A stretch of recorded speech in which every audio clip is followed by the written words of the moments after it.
Jangan lupa like, comment, and subscribe channel YouTube TVRI Bengkulu dan nyalakan lonceng notifikasinya.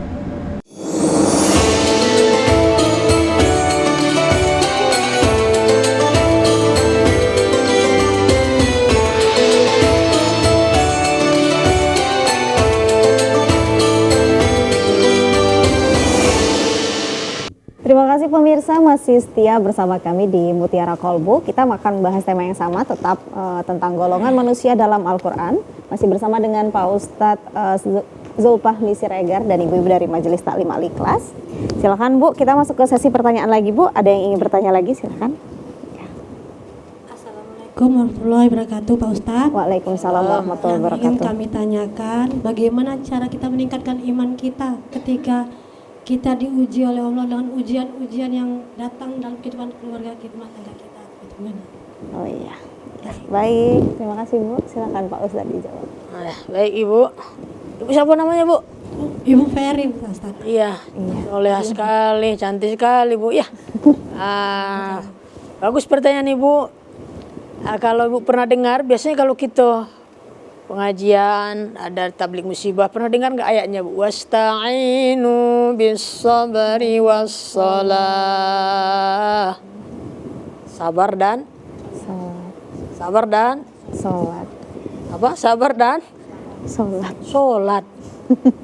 Jadi kalau musibah itu datang, kita harus apa? Sabar dan sholat. Itu salah satu ininya cara menyikapinya kalau ujian itu datang.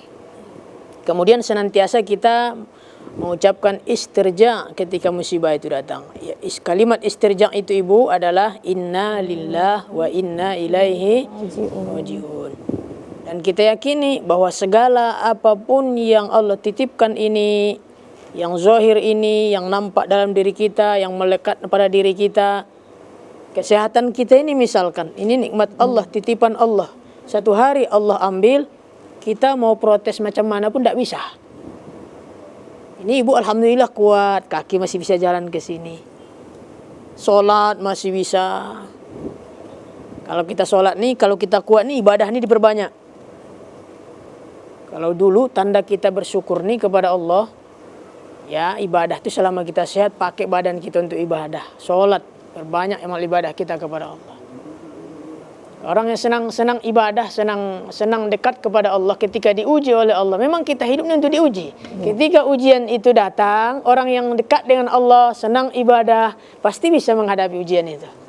Tapi kalau orang jauh dari Allah, kemudian dia diuji oleh Allah, padahal ujiannya mungkin tidak besar. Tidak sampai kematian, tidak. Tapi besar kecilnya ujian itu pasti adalah dari Allah. Allah yang membuat, Allah yang berikan. Nah, coba kita menelaah bahwa semua ujian itu kalau orang beriman biasanya untuk menaikkan pangkatnya. Ibarat kalau orang sekolah itu naik kelas lah. Tapi kalau orang tidak beriman, orang yang jauh dari Allah, kemudian dapat musibah, dapat azab dari Allah, itu bukan ujian namanya, itu namanya istidraj. Azab Allah yang tertunda. Sehat Bu, tapi dia sehat dia, tapi dia ibadah tidak mau. Kaya Bu, kaya, banyak duitnya Bu, banyak duitnya, tapi tidak mau infak, tidak mau sedekah. Berarti hartanya menjauhkan dia dari Allah. Kemudian apalagi dia pangkat, dia ada pangkat, pokoknya inilah kedudukannya bagus, tetapi dia sombong. Apa bedanya orang-orang sombong dulu ada kan? Siapa Bu yang sombong zaman dulu, zaman Nabi Musa, namanya siapa? Firaun, ngaku Tuhan, orang kaya, pelit, medit, kikir. Namanya siapa pada zaman Nabi Musa juga? Namanya Korun kan? Pas diambil oleh Allah, diminta zakat, tidak dikasihnya. Allah tenggelamkan di telan bumi. Itu bukan lagi ujian, namanya ajab. Nah, kita ini ketika ujian itu datang, ya sudah, oh ini milik Allah.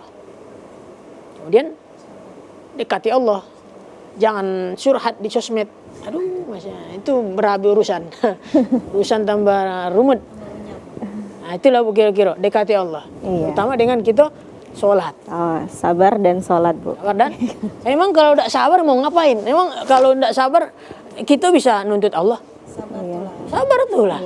Karena seperti kata Pak Ustadz tadi, Pak Ustadz ya, sejatinya ujian itu untuk menaikkan kelas kita, Pak Ustadz, menaikkan keimanan kita juga, Bu. Keimanan kita bisa naik dengan ujian Allah itu insya Allah. Kalau kita sabar. Sabar. Iya, baik. Jelas, Bu ya? Iya. Ada lagi, Bu, yang ditanyakan? Ya, silakan Ibu. Berdiri aja, Bu. Assalamualaikum warahmatullahi wabarakatuh. Waalaikumsalam warahmatullahi wabarakatuh. Maaf Pak Ustadz, saya mau bertanya. Nama saya Lina, saya dari Majlis Taklim Al-Ikhlas, Perumahan Geria Asara Permai, Bentiring. Ini Pak Ustadz, tadi kan golongan manusia tadi ada 3, kafir, beriman, munafik.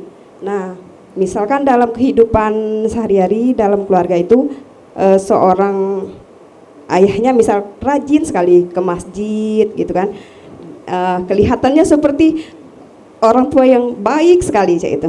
Nah ternyata misalkan dia bicaranya seperti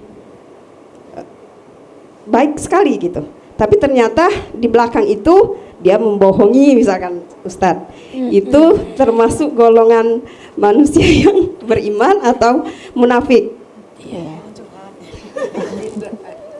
Mungkin itu saja Ustadz.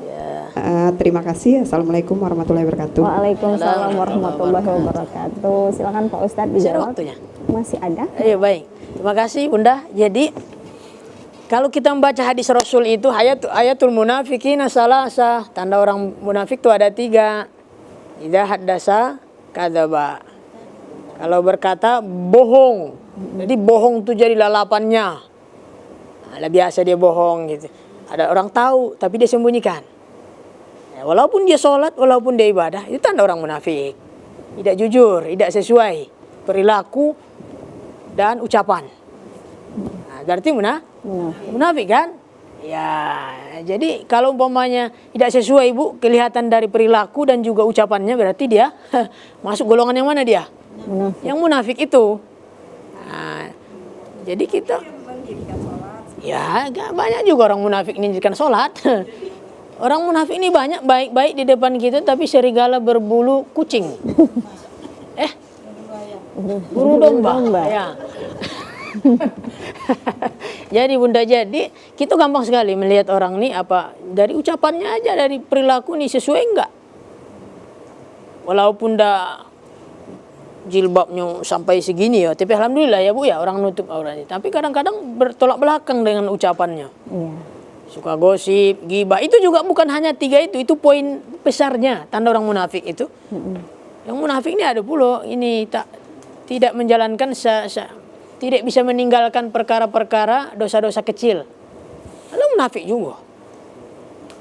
Ya, tidak, itu poin besarnya saja. Idza haddasa kadzaba, tanda orang munafik itu. Kalau dia berbicara dusta.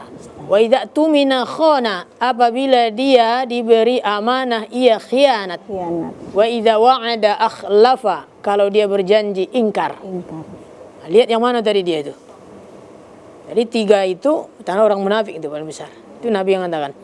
Kalau yang itu innal munafiqina fid darkil asfali minan nar. Orang munafik ini keraknya neraka tempatnya, jurang neraka tempatnya. Jangan sekali-kali kita menyifati sifat munafik ini. Karena zaman Rasul itu benar-benar diwanti-wanti itu. Orang munafik depan Rasul baik, depan kita umpamanya ibu dengan ibu saja ini kadang-kadang itu bisa lain loh Bu. Ini ibu bertemu dengan ibu siapa namanya Bu? Ibu Wiwi dengan Ibu Wiwi. Ngomongannya begini baik-baik di ngomonginya. Nah, nanti Ibu Wiwi ngomong pula dengan itu. Cerita pula tapi di mukanya aibnya. Ada itu yang kayak gitu. Ibu Wiwi itu kalau kemana-mana selalu belang emasnya besar. Misalkan gitu kan. Misalkan contoh. Misalkan gitu kan. Yuk, ya digibahin, digosipin gitu. Tapi di depannya kita sama ibu tadi dia baik-baik dia ngomongnya, kamu ini luar biasa, ini ibadah bagus lah, ini suami lah oke kayak ini. Tapi dengan yang lain mulai dia omonginya. Kalau Ibu Wiwi itu padahal temannya dewek dia omonginya sama ibu. Itu berlaku manusia itu kayak gitulah manusia itu. Tapi sholat enggak? Sholat banyak orang sholat, tapi bohong, munafik itu. Iya, berarti Gampang itu menilainya. ciri-ciri. Munafik. Berarti Ciri-cirinya tadi dari yang sini itu ditanyakan lihatlah. oleh Itu siapa? Suami apa ibunya. siapa? Bukan. Oh, dalam kehidupan sehari-hari. Tadi pas saya lihat tuh curhatnya itu kayak serius nian tadi.